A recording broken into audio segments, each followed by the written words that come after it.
How y'all doing? We like to welcome everybody to the Stay Talking Ish podcast show. This is your host, Mr. Barxdale. This is Gus, the number one co-host in the land. Yeah, I agree.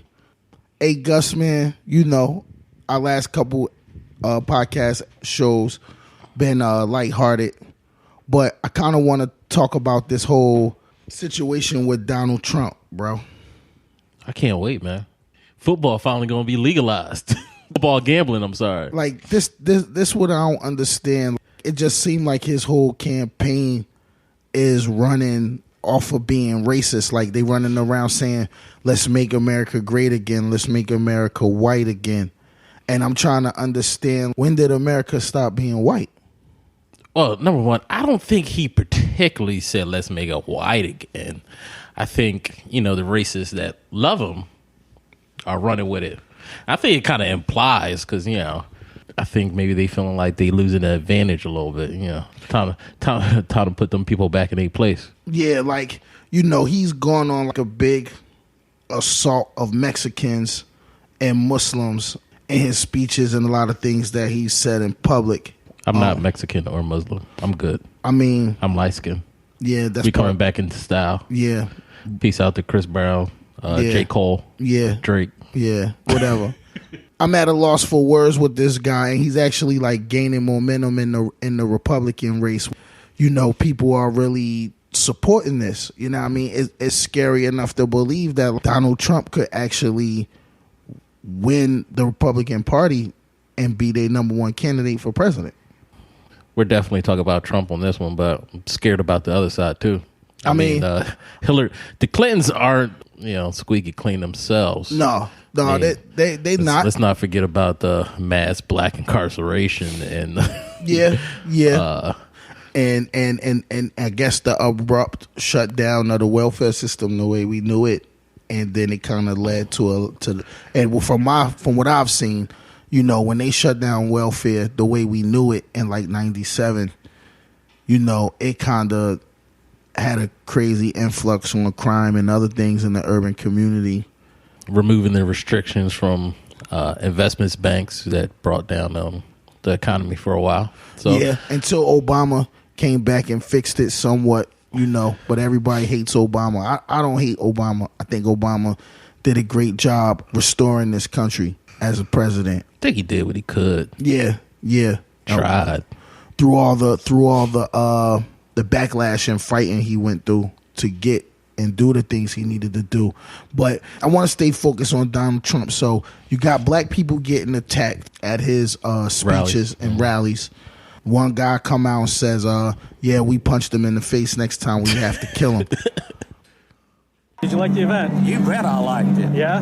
What'd you like about it? Knocking the hell out of that big mouth. We don't know who he is, but we know he's not acting like an American. So he deserved it? Every bit of it. What was that? Yes, he deserved it. The next time we see him, we might have to kill him. And I guess the thing I'm trying to figure out is, like, where do these people, like, even get the balls to do stuff like that? From us. Because what happens? Yeah. I mean, they understand that he punched the protester in the face, unprovoked. The guy didn't do anything to him. The guy was being escorted out. Cops clearly saw it and then decided to arrest the black guy and did nothing to the old white man. And they finally, I can't give them props, but they did arrest the guy like the next day because I think they found out it was like on tape, so they had to do something. It definitely was on tape. But this is the thing that bothers me, right? Let's just say that was in Philadelphia on 20th and Susquehanna, and there was a 79-year-old black man that punched that same 23-year-old African-American black man in the face. Oh, they probably wouldn't have done that. They would have whooped that old man's ass. No, if it was the 79-year-old black man punched a young black guy in the face, I think they still wouldn't have done anything. But if it was a 79-year-old black man punched a white guy in the face, then it would have been a problem. It definitely would have been a problem. But then I'm also thinking of how we treat each other.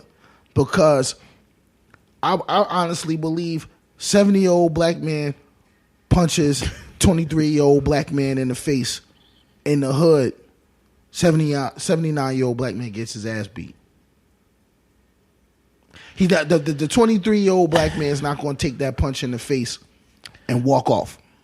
I mean, I would ride with you on most occasions, but I don't think any violent young brothers are going to go into political rallies. You know, thug on the street that punches 79-year-old men in the face ain't protesting at a political rally. Well, if it was that. But this is what I'm going to say.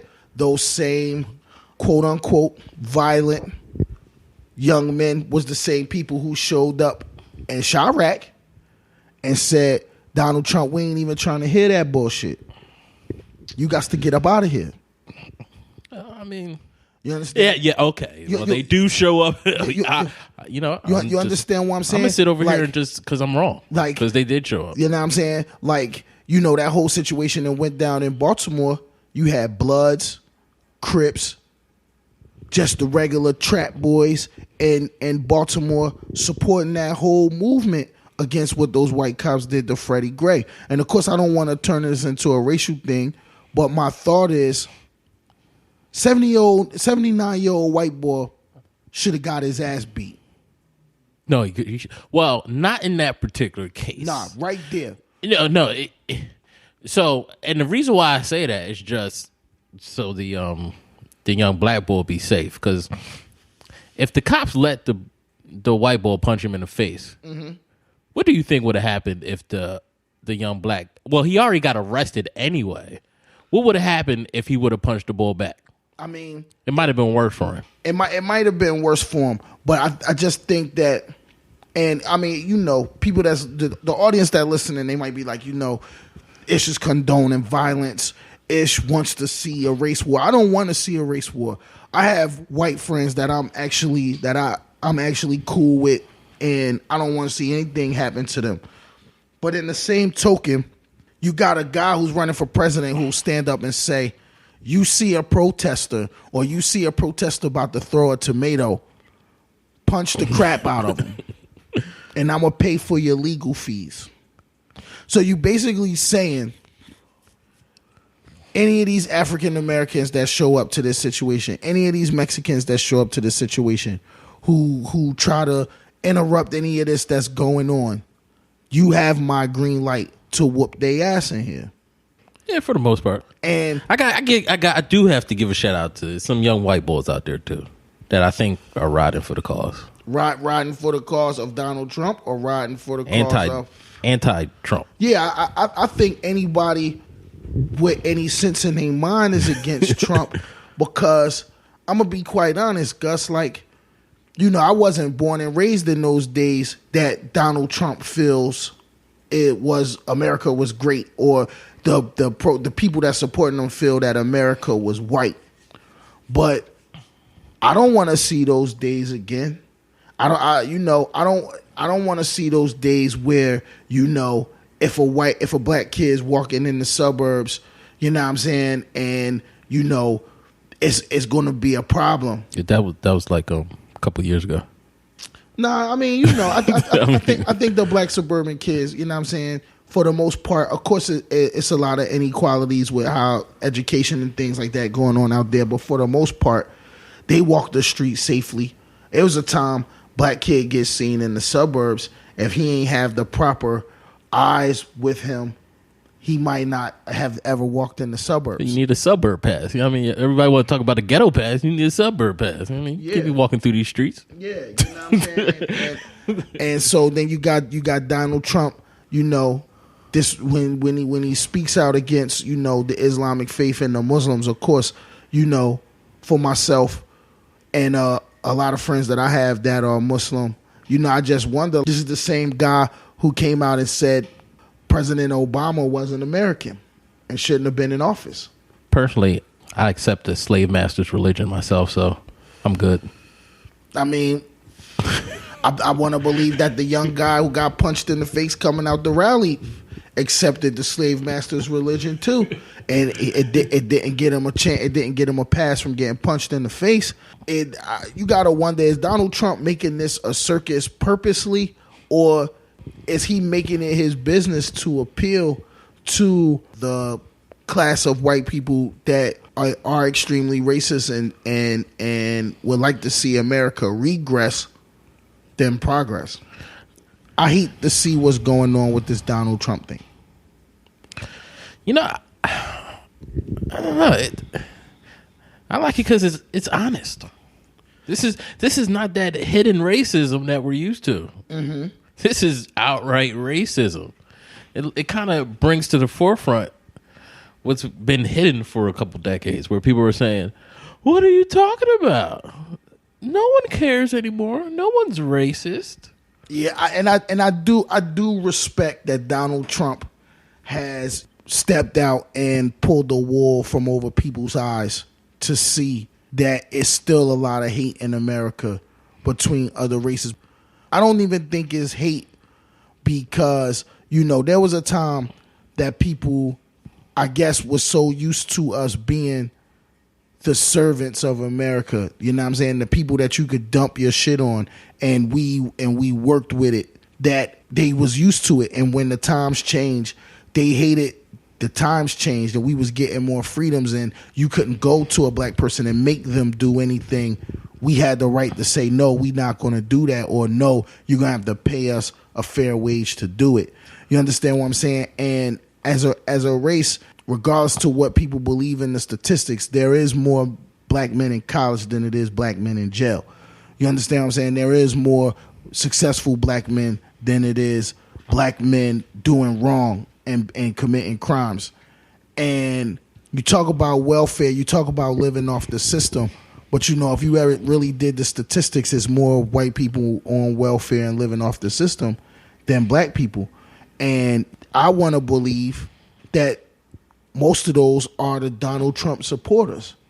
That's, they're not advancing to where they want to be in life, and they're watching a race that they feel is inferior to them advancing, and they have a problem with it.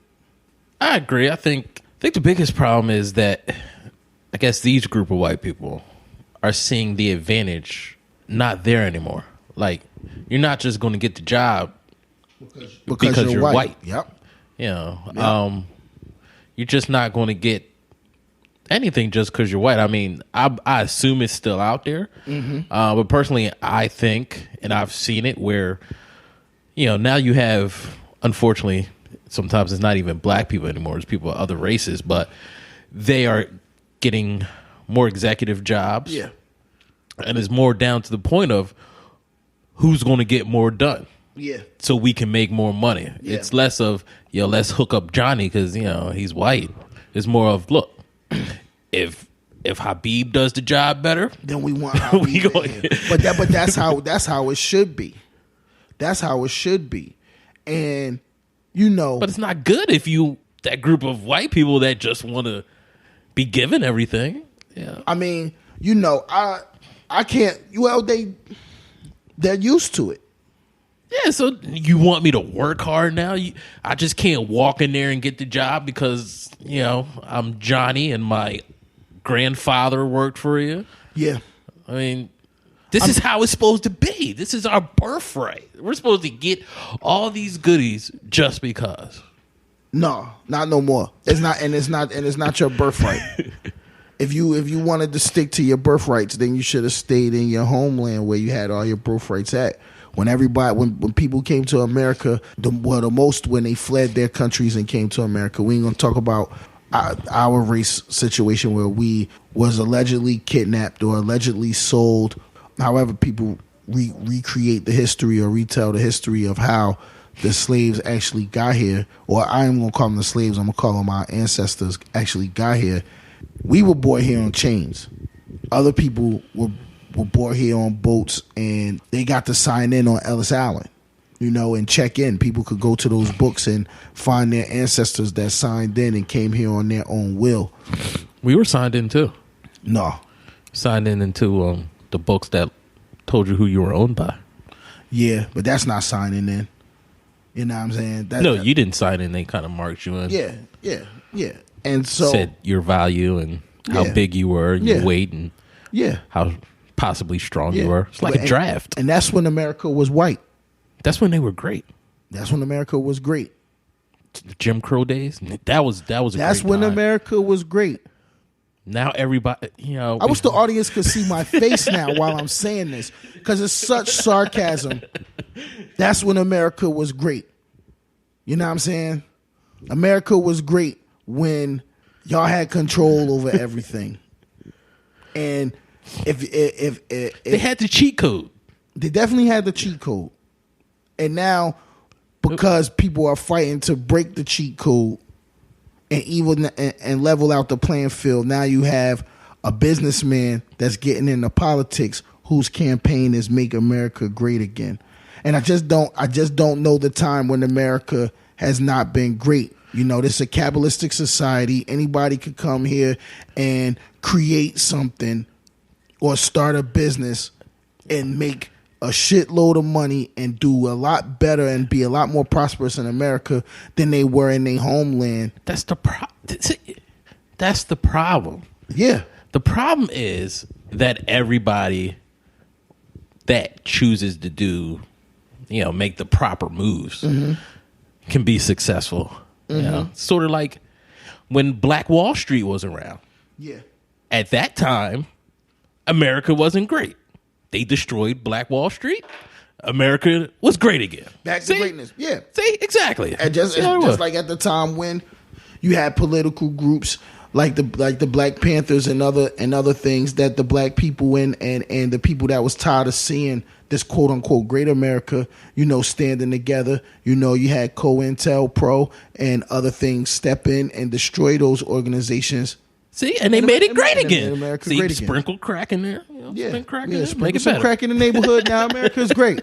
See, except for when crack gets to their neighborhoods. Oh, now this is your brain on drugs. You know what I'm saying? Like, I think that's what's happening now. They're giving free heroin recovery programs. They're trying to lessen heroin convictions now since it's spread into the suburbs. Oh, of course, because now you know the meth labs ain't run by the black people. You know what I'm saying? They people get booked for the meth labs. Oh, we need to do something to stop having such harsh drug convictions. We need to make America great again. Come on, man. I think we a little off topic. I mean, didn't we have some clips to play? Yeah, let's listen to some of this stuff that's going on with Donald Trump, man. Much. And to have a crowd like this on our final day, can you believe it? This is the day. This is the day we take our country back. Remember that. This is the day we take our country back. So I got a little notice in case you see the security guys. We have wonderful security guys. They said, Mr. Trump, there may be somebody with tomatoes in the audience. So if you see somebody getting ready to throw a tomato, knock the crap out of them, would you? Seriously. Okay? Just knock the hell. I promise you, I will pay for the legal fees. I promise. I promise. There won't be so much because the courts agree with us, too. What's going on in this country? Like that. The courts agree. See, the courts agree. That's that 1% right there. They're like, look, we know that we can get away with stuff. The courts agree. That's called honesty. See that honesty? You just saw it because you can't say that. I mean, I'm not paying. You can't be like, yo, homie, go over there, punch that white guy in the face. Don't even worry about it. The court's going to agree with us. We can just hit white people in the face. A Muslim woman escorted out by security at a Donald Trump rally is talking to reporters. My purpose for going there, as was mentioned, was that I have this sincere belief that if people get to know each other one-on-one, that they'll stop being afraid of each other, and we'll be able to have all this hate in the world, literally. Well, that woman says she was silently protesting Trump's anti-Muslim rhetoric when she stood up during the candidate's speech suggesting Syrian refugees were affiliated with ISIS. Supporters at that event started booing the woman. Some even reported shouting, "Get out, she's got a bomb." The woman was escorted out along with 3 others. The Council on American Islamic Relations has issued a press statement calling on Trump to offer a public apology. So I think that the thing that bothers me now is that some of the people are getting escorted out of his rallies and aren't even doing anything. They're just standing there, which means they're only kicking these people out because either the color of their skin or the religious garb they have on. Because what other reason do you have to kick them out if they're just sitting there being silent? This is the thing that bothers me. Watching that Muslim woman standing there, that could have been my mother. You know, that could have been my aunt. That could have been my wife. You know, she decided to exercise her American rights, which she has, to stand there in a silent protest. And not only was she escorted out, but she was verbally attacked by the crowd of Trump supporters. Now, of course, everybody listening and even people that's, you know, want to be neutral about it say, well, Donald Trump didn't say anything to her in particular. But Donald Trump and the message that he's speaking this is what's being incited. I mean, I'm pretty sure he could say something to the security, say, leave her alone, let her be. I mean, that's a leader. That's a leader. I mean, we've seen people come to Obama rallies and Obama speeches and give Obama a hard time. I mean, even Bernie and Hillary. Yeah. And they're like, okay, you know, you have your right to speak, you have your right to protest. But after you're done saying whatever you need to say, whatever you need to do, calm down and let me do what I'm here to do. You understand what I'm saying? I mean, it makes total sense to me. It makes a lot of sense. It makes a lot of sense. You know what I'm saying?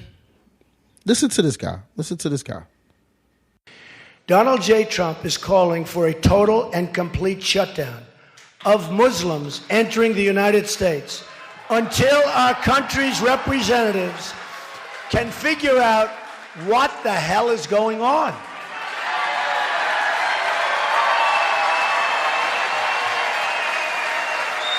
We have no choice. We have no choice. It's like it just seemed like he's leading a campaign of hate.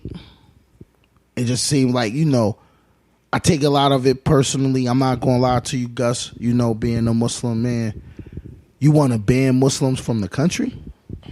I don't understand the banning Muslims thing. I could possibly understand banning people from certain countries, which, you know, could be predominantly Muslim, but at least it's not totally on religion, you know. But you're making a point as saying we want to ban everybody with this particular religion, because a lot of those, you know, predominantly Muslim countries have Christians there as well. Yeah, who look like the Muslims. So if you come from that country and you're Christian, you're good. You can come right in. But the crazy thing is, how do you even know if they're Christian? It's not like if you coming from the country and you're Christian, your name still won't be Jamal. Maybe you need maybe they got a quiz or something. But what they're gonna do is ask, quote unquote, illegal questions to even find out if you're Muslim. Because when you go over there to those countries, especially you talking about the Middle East, the Christians and the Muslims are garbed up, and the Jewish people. Well, maybe they got like a big plate of bacon or something. They're like, I mean, maybe they'd be like, look, and to enter this country, you gotta eat this Italian hoagie. Like that's, if you don't eat this hoagie, then we know you Muslim, so then you got to go back. I'm just saying that. I mean, listen, I'm not even. If it's on Amoroso bread, I'm eating it. I think the major point that I wanted to express and talk about with this podcast is just I just need all my people and all the people who listen to this, all the people who don't support Donald Trump and don't support, and don't subscribe to, racist beliefs and hate in regards to religious beliefs. It's almost like the situation in Oregon where the protesters came and they took the federal building. Mm-hmm. As you notice, nobody went and attempted to take the federal building back. That movement that they had took a couple steps and then it was shut down immediately because nobody brought life to it. And I just think that if you want to shut Trump down and you want to shut Trump up, stop giving life to the bullshit. He's going to have his supporters, cool. Let them support. But at the end of the day, all the races together voting versus one section of one race voting together, I like the chances of all the races voting together to ensure that a person like Trump wouldn't be our next president of this country. I follow you. I just want to throw it out there. Mm-hmm. It's not all white people that like Trump. It's a lot of white people that don't like him. Oh, I know that. And that's what I'm saying. I just want to put that out there because it's always going, I don't want to make it seem like, this anti-white people. Yeah, this show is definitely, this episode is definitely not an anti-white episode. I know a lot we're anti-white racists. Yeah, definitely. We just hate white racist people. I'm gonna keep it all the way real. Like that, I think that's really what it comes down to. Like, I don't like white racist people. You understand what I'm saying? I don't have no problem with the white person that, and I'll be all the way honest, you might not have any black friends, but you don't want to see black people die. You know what I mean? You don't want to make it so that black people can't have the same opportunities you got. It's just you don't have any black friends. You don't be in situations where you socialize with black people. That's understandable. It's black people who've never been in a situation where they had to socialize with a white person. That don't mean they hate them. It's just they just never had an opportunity to socialize with them. And just make sure you don't watch Roots. That'll make you hate white people. I think Roots will make you hate slavery and the slave masters of white people. I think that we far along the times of, because of what the bullshit slave master did, we hate all white people. I think we passed those times. I got white neighbors. They're real nice people. Listen, man, I went to college. I've been in situations just in life where, some white people have looked out for me. You know what I'm saying? I've looked out for white people. So I can't sit here and ever say I'm racist or I hate white people. I just hate white racists. And I'm just going to throw it out there. Yeah. I don't really like racist black people either. That annoys me sometimes too. It does. They always make an excuse for black people doing stupid stuff. Mm-hmm. I mean, I get the whole oppression thing, mm-hmm. And how it's, it is passed down and there are remnants of it and there are psychological issues. But I just want to I don't like racist black people either. I don't. I don't either. You know what I'm saying? I love strong black people. I love black people that want to teach our history. I love black people that want to tell our story, tell our history to ensure that it's being all passed down to the future of our race. Because I mean, honestly, I hate any ignorant person that blames all their problems and struggles, especially their present day struggles, on one race. Because so just like I hate, white racists who talk about, it's all the Mexicans or the blacks' fault that they're in the position they're in. No, it's not. And it's the same thing with black people. Like, what does racist white people have to do with you doing a drive-by in your neighborhood? Or getting your ass up off the couch and, doing something. You understand what I'm saying? What does racist white people, and I hate to say it like this, but I just really want people to think like, we living in the hood, we struggling. Some 14-year-old boy is going to decide that he wants to make legal money. and do everything in his power to make legal money. Another 14-year-old boy is going to say, I want to sell dope. Are we blaming races? Are we blaming white people for the choice that this young man made to sell dope? Or are we blaming white people for him even having the option to sell dope? I think they're just blaming white people because they don't want to blame it on themselves. Yeah, I get the whole oppression thing, but at the same time, even if the white man came and put the drugs in your hand, you ain't gotta sell it. You had to make the choice. And yes, you might have had no other choice. You still had a choice. You understand what I'm saying? You always got a choice. Mostly all religious books speak of, and then these people that believe in religion, you being from the world, but not being of the world. And what I take from that is, because you live in the world, don't mean you have to do as the world is doing. Yeah. So, to all the fans listening, man, the most important thing of this whole podcast show is make sure you vote. Make sure you exercise your right to vote. Our ancestors died and fought for you to get it. Please use it. If you're voting for Trump, I'm not saying that you lost your black pass, but I'm unfriending you on Facebook if I find out you voted for Trump, and I'm unfollowing you on the gram. I don't want nothing to do with you if you're voting for Trump, because it's almost coming down to, if you vote for Trump, I don't respect your views on life. I'm not even talking about politics. I'm talking about life. Politics, we could get over. I don't agree with your views on life. Next podcast, I'm wearing a Trump 2016 shirt. That's right, and you going right out that window. And it'll be. See, that's the same thing. That's the same thing the Trump supporters are doing. Get them out of here. Well, this is my house. This ain't no political house, but if you come in here talking that Trump shit, you going right out the window. You know what I'm saying? So, and also fuck racists. Whether you black racist, fuck racism. I never met you ever meet a racist Mexican? No.